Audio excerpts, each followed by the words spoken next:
मुंबईत काय चालतं, जितके शिकलेले आहेत त्या सर्वांना आयकुल आयउल आयडूल काहीतरी एखादं औषध टाकलं म्हणजे आपण शिक्षित आहोत याचं लक्षण समजतं. म्हणजे कुठलाही शिकलेला मनुष्य असू देत, तो एक तरी औषध, गुलाब पाणी तरी डोळ्यात टाक. पण आपल्या डोळ्यामध्ये नैसर्गिक पाणी असतं, त्याच्यामध्ये अन्न असतं आणि त्याच्यामध्ये जर आपण काही टाकलं त्या अन्नाचे भेसळ होते.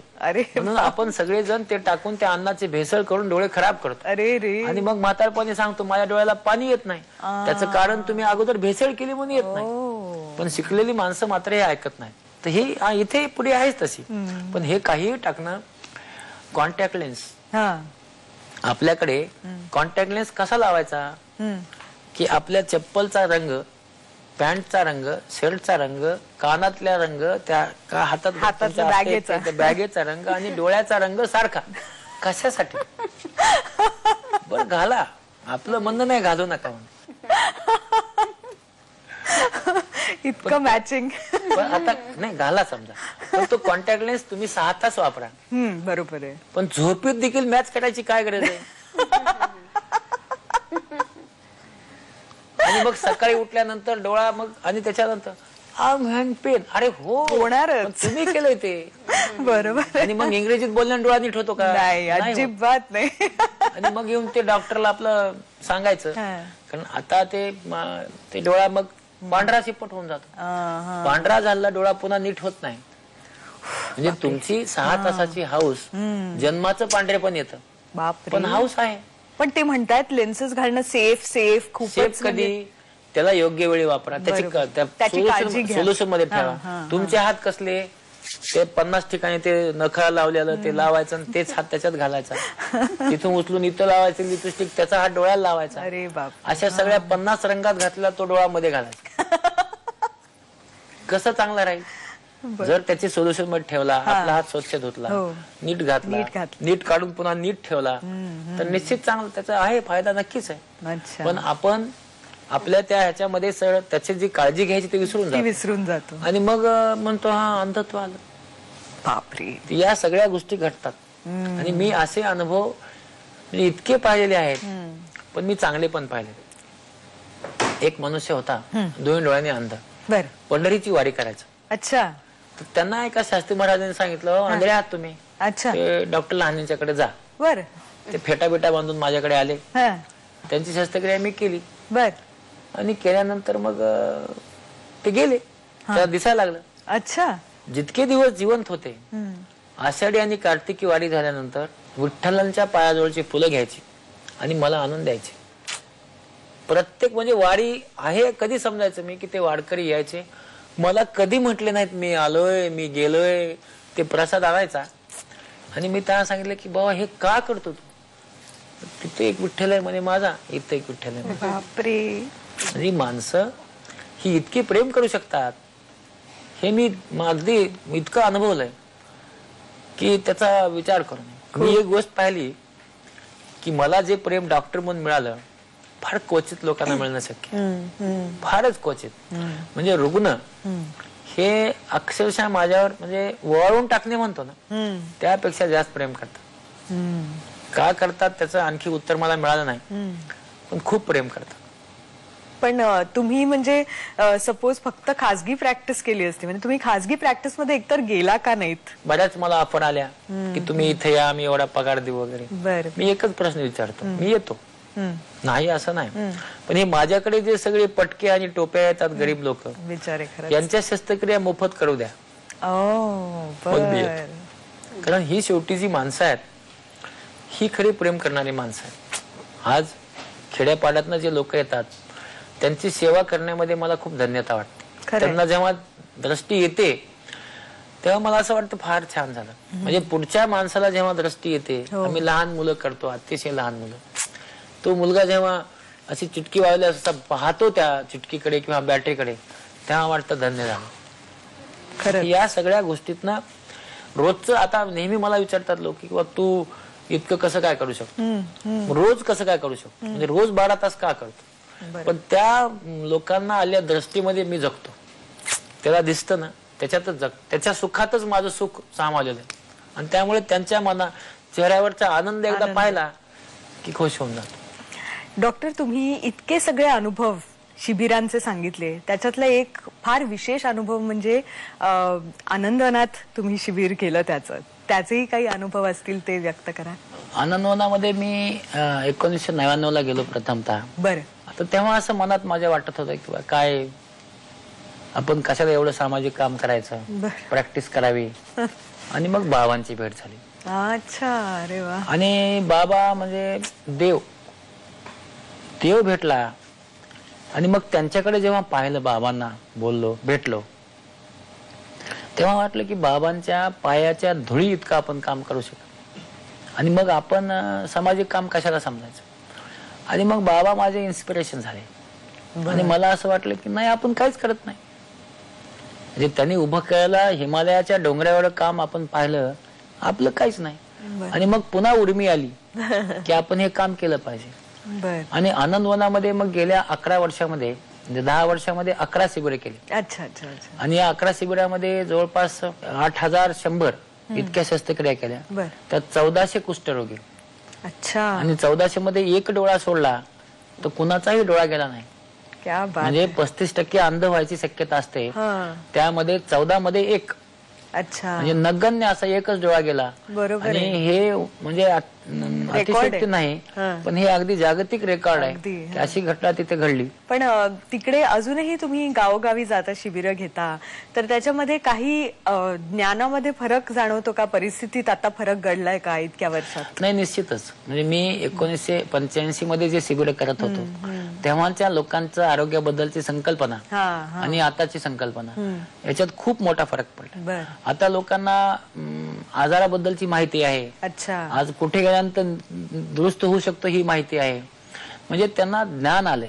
पण आजही एक गोष्ट मी सांगतो की आपण काहीही करायचं असेल तर त्याच्यावर आपण खर्च करतो. पण आरोग्यावर खर्च करणारे कुटुंब आजही, आता शिकलेली माणसं आहेत ते विमा काढतात, पण नाही शिकलेली जी माणसं नाहीत ते आपल्या आरोग्यासाठी, म्हणजे सर्व गोष्टीसाठी पैसे राखून ठेवतील, पण आरोग्यासाठी मात्र ठेवत नाही. आणि मग आरोग्य एकदा ढासळलं की मग त्यांच्याकडे पैसे नसतात. आणि अशा ह्याच्यात मी पाहिलेलं आहे की आता अजीवनसत्व, रताळेपणा हे आता कमी झालाय. आता अगोदर अजीवनसत्व खूप कमी असायचं. पण आणखी काही बघितलं की मी खुपऱ्या नावाचा रोग आहे. त्याचं कारण आहे की काजळ घालणे. आपण अनुवंशिक आजार खूप पाहिले की आपली आजी आपल्या जन्मानंतर आपल्या त्या बाळाला ते थोडासा थुंक घेऊन बोट ओलं करून ते काजळ डोळ्यात घालते. बरोबर. ते बोट ओलं करणं म्हणजे आपले जंतू त्याच्या डोळ्यात घालणं. आणि ते जंतू म्हणजे बाहेरून येणारा अनुवंशिक आजार, म्हणून भारतातल्या खुपऱ्या कमी होत नाहीत. आई गो. तर हे काजळ आहे, सुरमा आहे, या गोष्टीमुळे आजार फैलावत जातात. अच्छा. पण हे सगळं कमी होणं गरजेचं आहे. आणि आता ते हळूहळू कमी होत चाललंय. पण तुम्ही जेव्हा शिबिरं सुरू केली तेव्हा तुम्हाला सहकारी मिळायला थोडीशी कठीण होती का परिस्थिती? नाही, कसं आहे की मी जेव्हा शिबिरं सुरू केली तेव्हा मला पहिल्यांदा डॉक्टर रागिनी पारिक म्हणून जॉईन झाली. बरं. आणि मग तिच्या बरोबर हळूहळू बाकीचे लोक जॉईन झाले. बरं. आणि मग इतके जॉईन झाले की आज 67 लोक आहेत की जे की आमच्या बरोबर काम करतात. अरे वा. आणि शिबिरामध्ये येतात. पण ही सगळी माणसं माझ्या बरोबर येऊन 18 तास काम करतात. त्यांचा म्हणजे मला असं वाटतं की त्यांचं म्हणजे माझं नाव झालं ठीक आहे, मला नाव मिळालं, मला सगळं मिळालं, पण ह्यांच्या डिव्होशनला काहीच मिळालं नाही. आणि डॉक्टर म्हणजे तुम्ही म्हणाला तसं अनेक अनुभवांमधून कळतंय की देवाचं रूप मानतात लोक. तर पॉवर पण कुठल्याही माणसाला अंध करू शकतं. तर तुम्ही जमिनीवर कसे राहिलात? काय आहे, मी अतिशय गरीब कुटुंबातून आलो. आणि दुसरं म्हणजे मला असं कधी वाटलं नाही की मी मोठा आहे. आणि ते खरंच मी मोठा नाही आहे. त्याचं कारण असं आहे की मी शेतीत असताना खूप काम कष्ट करायचो. इथं मला काही कष्ट करायला लागत नाहीत. आणि आणखी एक जमिनीवर ठेवण्यासारखी गोष्ट अशी आहे की जेव्हा मला पेशंट भेटतात आणि ते जेव्हा हसतात, तर या सगळ्या लोकांच्याकडे बघून असं मला वाटतं की आपण हे काम सोडलं नाही पाहिजे. जर माझ्यामध्ये वागण्यात फरक पडला तर ही माणसं माझ्याजवळ येणार नाहीत. आणि मग ही सगळी माणसं अक्षरशः म्हणजे कोणी शिकलेला असो नाही शिकलेला असो, माझा मनुष्य म्हणून पळत माझ्याकडे येतात. आणि हे जे मला असं वाटतं की तुकाराम महाराजांनी पण सांगितले, लहानपण देगा देवा. बरोबर आहे. आणि मला असं वाटतं की आजही मी समजा देव असेल तर देवाला माझी अशीच इच्छा राहील किंवा प्रार्थना राहील की माझ्यामध्ये अहमगंड किंवा मोठा झालो किंवा असं काही गोष्टी भरू नये. पण तुम्ही आज डीन झालायत जे हॉस्पिटलमध्ये, तर आजही तुम्ही पेशंट्स कडे बघता, त्यांना वेळ देता का ते थोडं आता कठीण झालं? नाही, डीन हे माझ्यासाठी ॲक्सेसरी पोस्ट आहे. अच्छा. माझ्यासाठी जर खरं काही असेल तर मी डोळ्याचा डॉक्टर. बरं. आणि म्हणून मी आजही डोळ्याच्या पेशंटला सर्व वेळ नक्की देत नसेल, अच्छा. पण ज्या रुग्णांना बघायला पाहिजे ते सर्व रुग्ण मी पाहतो बर. आणि शस्त्रक्रिया मी करतो. बर. आणि तुम्ही तुमचे आणि तुमचे जे विद्यार्थी आहेत त्यांचं नातं कसं आहे? नाही, कसं आहे की विद्यार्थी हे 3 वर्ष आपल्याबरोबर राहतात. बरोबर आहे. आणि मग 3 वर्ष जेव्हा राहतात तर त्यांच्यात आपल्यामध्ये वडिलांचं आणि मुलांचं नातं निर्माण होतं. खरंय. तर ते त्यांच्या घरचं काही असू दे, हा. म्हणजे ते लहानशी गोष्ट असेल तरी शेअर करतात. माझा सर्व विभाग, मुलं सोडाच, पण माझे वर्ग 3, वर्ग 4, नर्सेस, बरोबर बरोबर, म्हणजे माझी दिवसाभरात भेट झाली नाही तर माझ्या सिस्टर चहा करतात.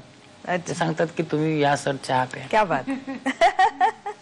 आणि इतकं प्रेम करतात की मला असं वाटतं कधी कधी मनुष्य नशिबवान असतो, त्यातला मी एक आहे. आणि तुम्हाला भारत सरकारकडून पद्मश्री पण मिळालंय. हो. त्या सन्मानाबद्दल सांगा तुम्ही, म्हणजे ते किती महत्वाचं होतं तुमच्यासाठी? मला असं सन्मान मिळेल असं कधी वाटत नव्हतं. 1 लाख शस्त्रक्रिया झाल्यानंतर मला असं वाटतं सरकारने माझं नाव पाठवलं असावं. बरोबर. आणि आपण असं म्हणतो की त्याला सन्मान फार कठीण असतो वगैरे.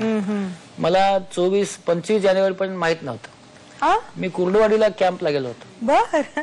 आणि कुर्डुवाडीच्या कॅम्प मध्ये मला फोन आला सचिव भटनागर म्हणून यांचा, की तुम्हाला आम्ही पद्मश्री देतो, तुम्ही घेता का म्हणून. मी म्हणलं देता तर मी घेतो. म्हणजे आपण असं म्हणतो की सत्कार व्हावेत, जसं माझे सत्कार झाले की मी 1 लाख ऑपरेशन केलं. 1 लाखावं ऑपरेशन करण्यासाठी मुख्यमंत्री विलासराव देशमुख स्वतः जेजेच्या वार्डात आले होते. ते माझ्या वार्डात बसले आणि माझी शस्त्रक्रिया जी तळेकर नावाच्या रुग्णावर केली त्यांनी ती स्वतः पाहिली साहेबांनी. रिअली? आणि मग माझा सत्कार केला. आई वडील, मी, माझी पत्नी, सगळ्यांचा मिळून सत्कार केला. पण तुमची मुलं जी आहेत, आपण त्यांच्या बरोबर पण जाणून घेऊ की त्यांची आणि तुमची कशी रिलेशनशिप आहे, किंवा तुमचं नसणं ते त्यांनी काय पद्धतीने स्वीकारलं? जेव्हा जेव्हा गरज पडली तेव्हा त्यांनी नेहमी वेळ दिला. असं कधीच नाही की मला काहीतरी गरज आहे त्यांनी वेळ नाही दिला. बरोबर. म्हणजे मी शाळेत जात होतो 3रीला असताना इथे नवा आलो तेव्हा मला काही कळत नव्हतं बसने जायचं. त्यावेळेस 6 महिने रोज ते मला घ्यायला सोडायला म्हणजे पूर्ण वेळ यायचे. जेव्हा गरज होती तेव्हा त्यांनी वेळ दिला. बाकीचे कामं जे मी करू शकतो ते त्यांनी मला स्वतःला करायला दिले की तू इंडिपेंडेंट हो, तू कर. म्हणजे बाकीचे आई वडील त्यांच्या मुलांवर खूप मेहनत घेतात. माझ्या आई वडिलांनी मला स्वतःवर मेहनत घ्यायला शिकवलं. अरे वा. आणि तुमची मुलगी आले ना? ही माझी मुलगी सपना. नमस्कार. ती MA झाली, MA इकॉनॉमिक्स मध्ये केलं. त्याच्यानंतर तिला आता पुढे ती UPSCच्या परीक्षा देते. तू एकदम वेगळीच लाईन पत्करली असते. त्याच्या पाठचा काय विचार आहे?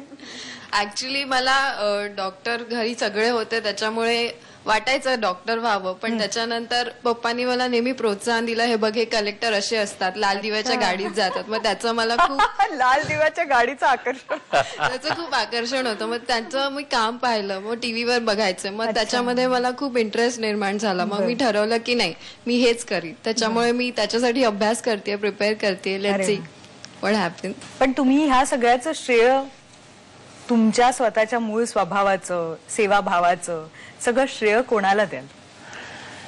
खरं म्हणजे माझ्यात जे काही माझं श्रेय आहे, म्हणजे मला आईने किती शिकवलं माहित नाही, पण आईला माझ्या खूप मोठं श्रेय जातं. त्यानंतर माझ्या वडिलांना जातं. मेहनती आहेत खूप आई. आई आणि वडील दोघंही मेहनती आहेत. आणि मी जो शांत झालो, म्हणजे मी खूप रागीट होतो, त्याचं सगळं श्रेय सुलला जातं. आणि म्हणून हे आणि मग मला मोठं करण्याचं सगळं श्रेय हे रुग्णाला जातं. कारण रुग्णांनी माझ्यावर विश्वास ठेवला, त्यांना जातं, त्यांच्या प्रेमाला जातं. आणि मेहनत, मी याच्यात आणखी एक गोष्ट शिकली की निष्काम कर्म केलं आणि मेहनत केली तर माझ्यासारखा मनुष्य म्हणजे डॉक्टर लहाने होऊ शकतो. त्यामुळे जर तसं चांगलं मेहनतीनं चांगलं काम केलं तो कुठलाही शून्यातला माणूस आहे. हा अतिशय नावडपा. त्याच्यामध्ये मी किती यशस्वी आहे, माझ्याकडे किती पैसे आहेत हे कोणी पाहत नाही. खरंय. मी तात्याराव लहान आहे ना हे लोक बघतात. म्हणजे माझ्या बाजूला एक फार श्रीमंत उभा असेल तर त्याच्या हातात हात लोक घालणार नाहीत, बरोबर आहे. पण माझ्या हातात हात घालायला लाईन लावतात. म्हणून यश कसं आहे, समाजावर जर आपण उपकार केले तर समाज तुम्हाला भरभरून देतो. आणि मला इतकं भरभरून दिले, या गोण्या मला 10 पिढ्या पुरतील इतक्या दिल्या. क्या बात आहे, क्या बात आहे. तुम्हाला खरंच भेटून मला खूप खूप आनंद झाला. तुम्ही आमच्या स्टुडिओमध्ये आल्याबद्दल खरंच खूप धन्यवाद. तुमच्या ह्या कितीतरी गोष्टी मला वाटतं आमच्या प्रेक्षकांना प्रेरणा म्हणून कामी येतील. आणि तुमचा म्हणजे जो काय प्रेमळ सहवासाचा संसार आहे त्याच्यातून पण खूप ज्ञान आमच्या प्रेक्षकांना जरूर मिळालेलं आहे, निश्चित मिळालेलं आहे. तुम्हाला सगळ्यांना पुढच्या वाटचालीसाठी खूप खूप शुभेच्छा. असेच प्रतिभावान व्यक्तिमत्व घेऊन आम्ही तुमच्या समोर येत राहू. पाहत रहा विवेल सोप्स प्रस्तुत याला जीवन ऐसे नाव.